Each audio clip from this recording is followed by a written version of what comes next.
So after that, everybody but Ashley unanimously decides not to play the game anymore. And Ashley's just heartbroken. She's literally asking me why I don't want to kiss her, why I don't want to do anything. And I'm literally looking her in the eyes and I'm like, I have a girlfriend that I love, a girlfriend that I want a future with. You're not going to ruin that for me. I'm telling it to her because she's obviously not clear-minded. I'm telling her, you need to stop. You're my friend. You're nothing more. I grab her. I put her in her bed. Put the covers over. Boom. Problem solved, but she's still going. So, sitting on the edge of the bed, Bradley's on the other side, roommate's on the other side. Me, roommate, Bradley are talking. What's the move? What are we getting? Like, are we getting out of here? She sits up, grabs her hand, starts like playing with my elbow in a way. I grab her, get her off. Stop. I have a girlfriend. Okay? Sits up again. In my shirt. I'm like, oh no. Like, fuck, no. Like, bro, stop that shit. Like, bro, like, stop. Okay? So, there's that. Then, a little bit later, roommate books it out of there. She's out. I don't even notice she's gone. I'm like, where is she? I don't even notice she dipped. She's out of there. So, I'm doing the same. I'm like, you know what? Let's hang out another day. Let's hang out tomorrow. You know, I'm trying to make it so, like, she doesn't know I'm obviously dipping on her. So I'm like, let's hang out tomorrow. Let's hang out another day. Hey, I'll see you. I walk out. Brad's coming with me. She follows. Okay? And we're like, we don't need you to follow. And then she's, like, begging me to come back to the room and, like, stay and stuff. And I'm like, no, I got to go home. You know, stuff like that. It's too late. Go into the elevator. Go down. We're all talking. I'm about to walk out. She presses the elevator button back to her room. And me and Brad are like, nice one, Ashley. You're funny. Good job. You're hilarious. Press the button back to the lobby. Go downstairs. Walk to my car. Bradley's scared. He's like, bro, like, you know, I'm happy you're getting out of here, bro, and I'll text you. So I get to my car, and I'm out of there. So I'm driving home, and I immediately call my friends, telling them the whole story. And in the middle of the story, I break down, and I start crying. Because I'm like, I've never dealt with something like this before. It was deadass traumatic. I deadass felt like I was about to be like a victim. And I'm so grateful I had Brad there for the experience because I don't know what I would do without him. So I call my friends. I'm crying. I'm tearing up. After I tell them, they're like, call Piper. I'm like, she's probably not going to answer, but I'll call her. Call her again. No answer because she's sleeping, obviously. So I'm there. I get to her house. I immediately take out my keys, lock my car, run upstairs. She's sleeping. I wake her up. I take her to the next room, and I'm telling her the whole story. And I'm crying, and I'm like, I'm sorry, and I'm like, blah, blah, blah, blah, blah. And she's just worried. Like, she's just happy I'm okay. So she takes me to bed, and she's waiting until I fall asleep to go to bed. And next morning, I check my phone because Brad says something about adding me. Check my ads on Snapchat. He added me. I press it. Long message about what happened that night. But I read it, and I just felt so bad for him. And he was like, he texted me. He was like, can we do something today so, like, I don't have to be with Ashley? Because I have a flight in the morning, so I could just hang out with you all day, and then I could go to sleep and then leave the next morning. And I was like, yeah. You know, I'm getting a tattoo today, so maybe you can come with. Turns out he had plans already. He went to hang out with his friends, so I'm glad. Got out of that situation safely. But Ashley texted me, and she just blamed it on her misdiagnosis. And then she was lying on the internet saying how she's this many days sober and this many days sober. Girl, the incident happened like 3 days ago, and you were not sober. What's up, guys? My name's Capri. As you may know, this is Brad, and I'm Susie. I'm the roommate. And I'm Gigi. I was one of Ash's friends. And the people you see sitting here are the people that were in the hotel room on July 7th. And we have a lot we would like to talk about.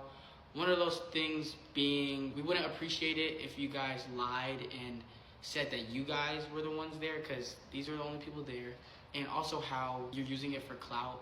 I get it, this is a big situation, you know, a lot of influencers were involved, but it doesn't give you the right or excuse to over-exaggerate your experience with Ashley or make it into something it wasn't just because it's a trending topic right now. And then we all have our own reasons why we didn't leave, because a lot of people were saying, like, online, like, oh, you could have just left. So me personally, the reason why I couldn't just leave is, so if you guys like don't know, I've hung out with Ashley multiple times. Every time she flies me out, and if we stay at a hotel, she pays for the hotel. I can't like go and get a hotel. I'm not of age, so I cannot go out and do that. And he could just bring me to Piper's house for one. Yeah, you guys are known. that's true. She's a known figure. She can't just bring a random. And person. it's not even that she's a known figure. It's common courtesy. Why? Yeah. How could I bring a random person Piper's never met in her life into her home where she sleeps, does everything, and it just also I didn't want to leave him there by himself at that time. And another reason is I was not fully clear-minded, as most of you guys know. So that's our reasons why we didn't leave immediately. Yeah, we also, I mean, she left, but I also couldn't leave.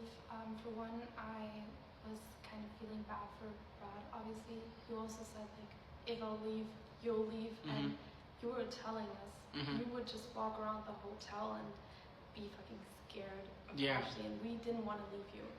But every time I would try and get out my phone and call an Uber, she would take my phone and put it under her ass. So I couldn't really do anything.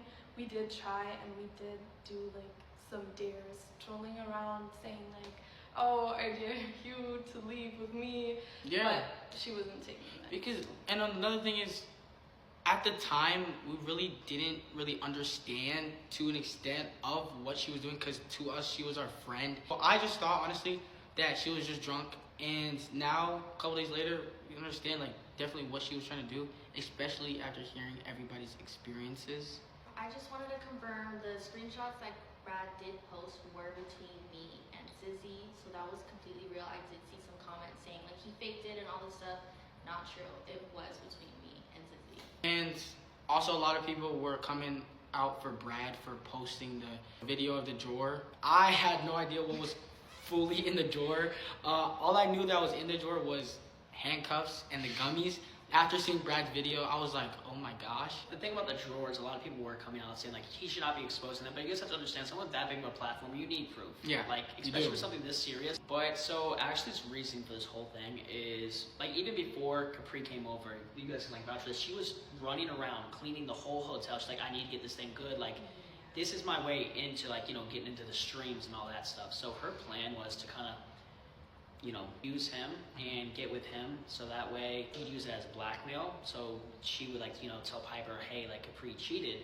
So she was gonna blackmail him to get all the streams and then like, the YouTube videos and just basically blackmail him for clout. So that was like her reasoning, which is like what she told me. I didn't know about any of the blackmail stuff, but when you guys left, she told me, because I was so confused and was asking her, like, why do you need me to get with Brad, and why do you want to get with Capri, especially if you know he has a girlfriend and you're friends with her? What is happening? Like, why are you trying to force us? But also, she kept enunciating that she was Piper's best friend.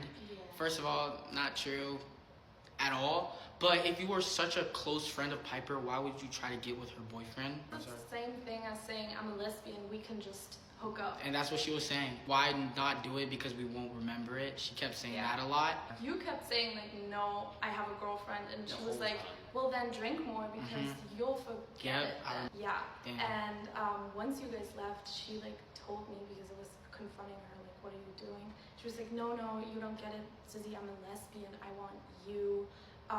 I don't even want Capri because you just don't get it. I just need to be in the videos. I just need to, he's so big right now, like, you don't get it.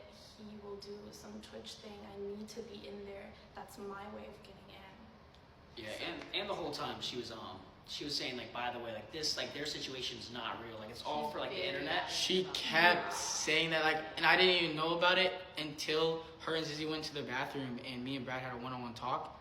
And that's when I learned that she kept saying that, as I said in my videos. And a lot of people still don't think we're real. She's coming over in an hour. That's my girlfriend. I love her. And it's just crazy how she was trying to manipulate people into thinking that it wasn't something. It was so strong. And she was using the fact that she didn't know who I was to get her way. Yeah. She said like, oh, he just doesn't trust you. That's why he can't tell the truth. I'm Piper's best friend, like I know her, like that's all fake, that's promo. He just can't trust you, and that's why I talked to you about it. Yeah, I was like, she did. If that's the case, like I can leave, like it's not about me. But you kept saying like, no, she's like. Yeah, I mean, it was a crazy situation, and there are some people downplaying it. Some people are rage baiting, but some people are actually downplaying it. Just want to let you guys know that if you guys were in our situation, it would have been 100% different. Number two is that we're obviously tired of all the things going around it and a lot of the hate and backlash we're getting for telling our story. And three, honestly, I am done. People are saying we're dragging it. Yeah. I'm done talking about it, really. We set our point. We all came together. Busy schedules, and we still decided to make this video so you guys can know. Honestly, I hope that she gets the help she needs. She obviously needs to take a break from social media, but she needs to stop blaming it on her misdiagnosis and stop lying about being this many days sober when you were just at an influencer party drinking. And lying about rehab. And lying about rehab. And I was also told like within the last few days that she was not just on Adderall, she was on some heavy. Yeah, I've heard a lot about that heavy too. stuff too as well. But not to get into her personal business. For me to share. We just wish her the best, and I just wish that she goes to rehab, actually takes a break, and comes back and knows what she did wrong and takes accountability, because there are so many more stories than just ours. And I just want to applaud Brad for being the first one to speak out about it. We love you guys, and thank you. Holy shit, that was 8 minutes.